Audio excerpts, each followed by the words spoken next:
Dajang looked into Dayang's eyes and quietly said, I know who you really are. In that moment, without speaking, Dayang leaned in and kissed her, the emotion between them deep and unspoken. As the kiss ended, Dajang gently touched his face, her fingers trembling slightly, as if she still couldn't believe she hadn't recognized him sooner. How could I not see it before? She whispered, filled with a mix of wonder and regret. But Dayang shook his head and spoke softly, taking the blame. It's not your fault, he said. I should have been honest with you. This is all my fault. They talked for a while about the misunderstandings from their marriage. Dayang admitted that he had once thought Dajang wanted a divorce because she was having an affair. He explained that it was only because he never truly understood why she wanted to leave. Dajang nodded and said she understood. When your partner doesn't share what they're feeling, there's no way to really know what's going on inside. To clear up any more confusion, Dajang gently told him that there was nothing romantic between her and Jihoon. Dayang apologized for making her feel like she had to lie about seeing Jihoon. She thanked him sincerely for everything he had done behind the scenes, for quietly looking after her and the kids, even when they had no idea. She boarded the bus to head home, but to her surprise, Dayang followed her on. With a soft smile, he said, let's not go home tonight. That evening, they wandered the streets together, hand in hand, sharing quiet moments and the comfort of being close again. Dajang didn't return home until well after dawn. When Dajang quietly came home at dawn, Shia caught her slipping in. But instead of saying anything, she smiled and said her mom deserved a night out once in a while. Later at school, Jiho reached for Shia's hand, wanting to hold it, but the second Dayang turned the corner, he dropped it like it was burning. Dayang casually complimented Shia for being on time. That one moment made Jiho uneasy. He remembered seeing a video of Shia's dad and suddenly realized he looked exactly like Wooyoung. That night, Dajang paused at a small street stall, admiring a pretty bracelet, but realized she didn't have any cash with her. Nearby, Jiho was watching. With a quiet smile, he asked a nearby kid to deliver the bracelet to her in exchange for an autograph. The child told Dajang it was from a fan, and she accepted it, touched but unaware it came from Jihoon. The next day, while Dajang was quietly browsing through job listings, her phone suddenly rang. It was Dayang calling to invite her on a proper, real date. She smiled warmly and happily said yes, but mentioned that there was something important she wanted to take care of first. So the following morning, they met up with Dukjin and Aaron to handle it together. Dajang turns to Dukjin with a sincere, slightly awkward smile and confesses that she's fallen for Wooyoung. She says she plans to date him openly, even with the obvious age difference. Dukjin and Aaron are completely stunned, their faces frozen in disbelief. Before they can respond, Dajang and Dayang hurry away, leaving them speechless. A few moments later, both Dukjin and Aaron receive a text from Dajang. I'm mad that you lied to me, but thanks for helping Dayang. That's when it hits them, they just got played. Outside, Dayang is waiting beside a sleek, expensive sports car borrowed from Dukjin. But before he can get in, Dajang takes the keys. Since Dayang technically doesn't have a valid driver's license in his current identity, she insists on driving. Dayang, both charmed and slightly terrified, finds her behind the wheel confidence oddly attractive. Dajang clearly enjoys zipping through the streets in the flashy car, laughing as she goes. Their date takes them to a scenic park, where they spend the day playing around and snapping pictures of each other with a cute instant camera. As they sit together flipping through the printed photos, Dayang suddenly asks if it's really true he wasn't her first love. Dajang catches the hint of jealousy in his voice and grins.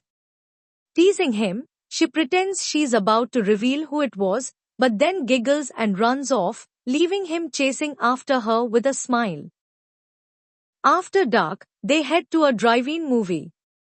As the screen lights up, Dajang is reminded of the time she watched a film with Ilkwon and how angry Daeyoung had gotten back then. Daeyoung, meanwhile, remembers something else, that during her apology, she told him she loved him for the first time.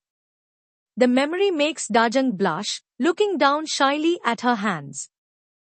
Later, they go out for dinner. As they eat, both Dajang and Daeyoung grow quiet for a moment, realizing with a hint of sadness that they can't even remember the last time they went on a real date together. Daeyoung smiles and says they should start doing all the things they couldn't when they were young. Dajang's eyes light up, and she agrees with a warm smile. But just as they're enjoying the moment, a few people recognize Dajang. They glance at Daeyoung and assume he's her son. Daeyoung sees the embarrassment on her face and doesn't say anything, but it lingers. When they arrive at her front door, he leans in to hug her, but Dajang quickly pulls back, nervous someone might see them. Alone in her room later, she flips through the photos they took that day. Her smile fades slightly as she notices how much older she looks beside Daeyoung. Daeyoung runs into Jiho and Xia walking home together, and this time he actually sees them holding hands. When Jiho quickly pulls away, Xia teases that he must be jealous and takes Jiho's hand again. She then asks Daeyoung to keep their secret since they're all friends, and Daeyoung quietly reminds himself that he's not Xia's dad right now. Later, while walking home, Daeyoung gets a phone call from someone claiming to be from the school, asking if he is Xia's father. He confirms it, then suddenly realizes he's answering on his dedicated Wuyang phone. Turning around, he spots Jiho standing behind him and understands immediately that Jiho knows everything. They sit down so Daeyoung can explain. It's funny how Jiho starts by calling him rude names but then quickly bows deeply in apology for being disrespectful. Jiho explains that he first suspected something after watching an old field day video, and his doubts were confirmed when he saw Daeyoung hug Dajang just now. Jiho reassures Daeyoung that he made sure Xia didn't see anything awkward, which reminds Daeyoung that Jiho was on a date with his daughter. Jiho stammers that it was their very first date. At first, Daeyoung growls at him, but then he breaks into a grin and jokingly tells Jiho to ask if he ever needs money for dating. Jiho asks Daeyoung if he thinks he'll ever be able to go back to his old self. Daeyoung just hangs his head, unable to answer. What Jiho doesn't say is that Xia saw a father and daughter together earlier, and she told him how much she misses her dad and wishes she could make up for all the times she was mean to him. Late at night, Erin gets a call summoning her to the police station. One of the mean girls she confronted at the reunion for insulting Dajang has been caught posting malicious comments online about several broadcast MCs. Erin asks to see the evidence, and it's a lot.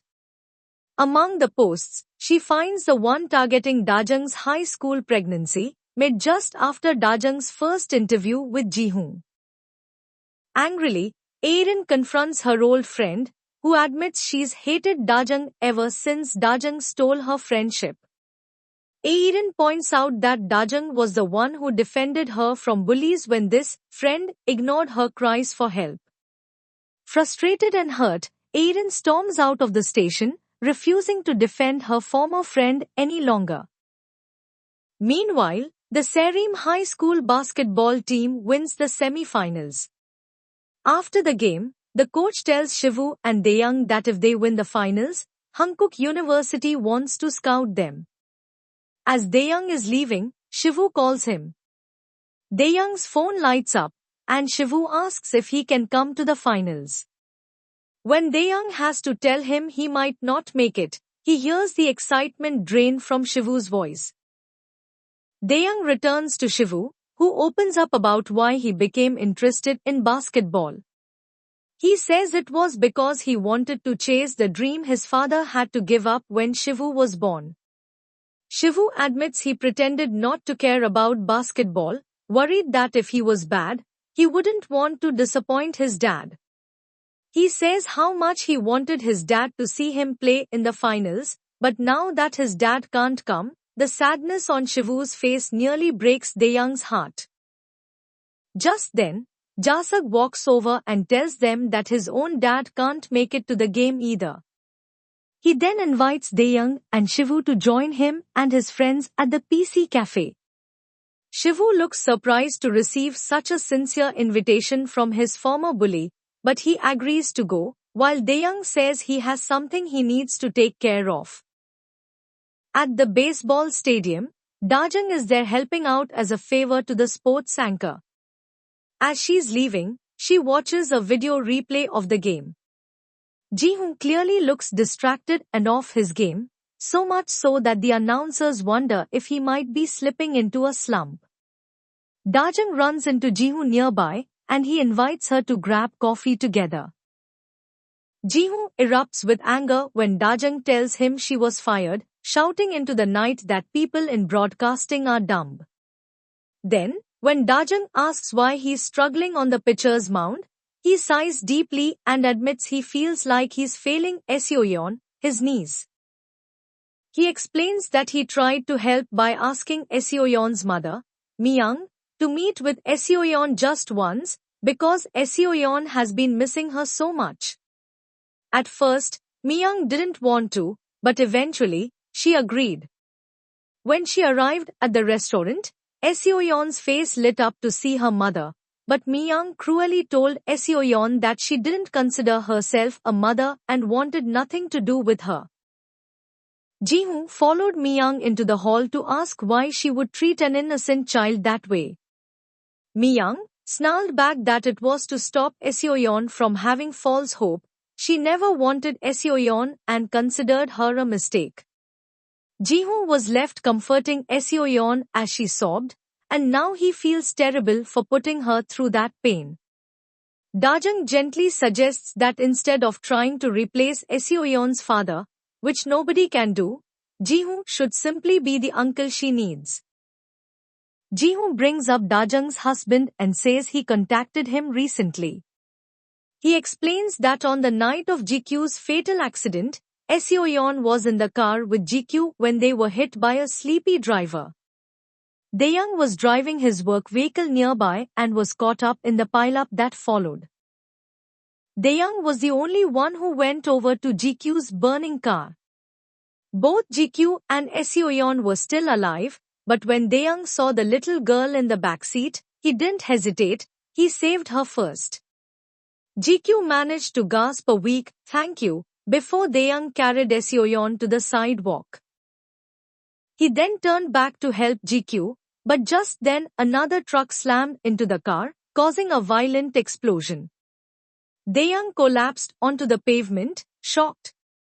When he later woke up in the hospital, he was surrounded by his family. It was then he realized that the dream he had while in the hospital before was actually memories of that night.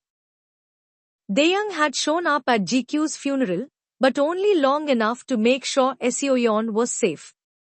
He refused to stay until Ji-hoon arrived, though they passed briefly in the hall without realizing it.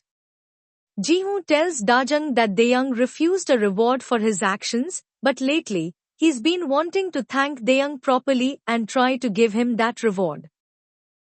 However, when Ji-hoon called Dayang, he only apologized for not saving GQ and said that he saved Seoyeon because she reminded him of his own daughter. Ji-hoon admits that if Dajang had left him for any other man, he wouldn't have given up, but he knows he's no match for a great man like Dayang. When Dajang gets home, Shivu tells her the exciting news that he's being scouted by Hankook University. She beams with pride, but her smile fades slightly when Shivu adds that Wooyoung is also being scouted, though he says he can't go. Curious, Dajang asks why, and Shivu explains that Wooyoung says he's planning to leave.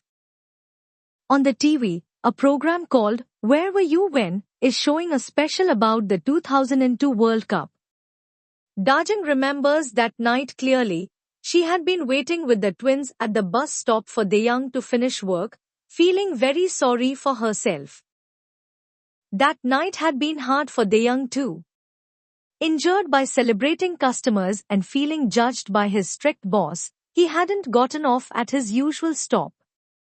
Dajang saw him hide his face and stay on the bus, and they ended up sitting at different stops, both quietly crying from the pain they felt. Back in the present, Dajang calls Dayang and asks to meet. She finds him at the same overlook where they had reconciled before. She congratulates him for being so close to fulfilling his lifelong dream. But Dayang tells her that what he really wants is to get his life back, because his wife and children mean more to him than any dream. Hearing this, Dajang becomes upset that he's about to give up this chance again. She tells him she wants to end things between them. She says he should live his own life now that their kids are almost grown, and that he can still be a good friend in their lives. She reminds him he's a good person who deserves this chance. Realizing that Dajang is serious, Dayang begs her to let him stay with her. But she reminds him what happened to his life the last time he made that choice, and how happy he is playing basketball again. She says that watching him play made her regret telling him she was pregnant back then, reminding him that even he said he regretted it. She tells Dayang firmly that one time of regretting their life together is enough. Dayang pleads for another chance, but Dajang says this moment is his real chance, and he shouldn't miss it again. She turns and walks away, leaving Dayang sobbing behind her, but she doesn't get far before her own tears start falling. Desperate, Dayang goes back to the high school and shoots basket after basket, wishing with every shot that he could get his old life back. Even as the ball sinks through the net again and again, nothing changes. Finally, he collapses to the floor in despair, screaming, "I want my life back." Additional scene. On the night of the World Cup, while Dajang was crying at the bus stop, she received a call from her mom. Her mom had heard her daughter's voice and told her to bring the babies and come home. But Dajang reassured her mom that Dayang was taking good care of them. We see Dayang crying at that moment, and in a voiceover, Dajang says, "Everyone was wildly cheering for Korea in the summer of 2002. But you, at just 20 years old, cried because you were broken by your own pain and by hurtless people. They made you cry. I wanted to comfort you by telling you not to try so hard." Just as Dajang decided to go home, Dayang appeared with a smile, saying he was fine. Dajang continues, "But you tried, and you put a smile on your face. And I didn't want to make you cry. When the whole world turned its back on you, I believed in you. We were covered in wounds, but we were each other's brightest star."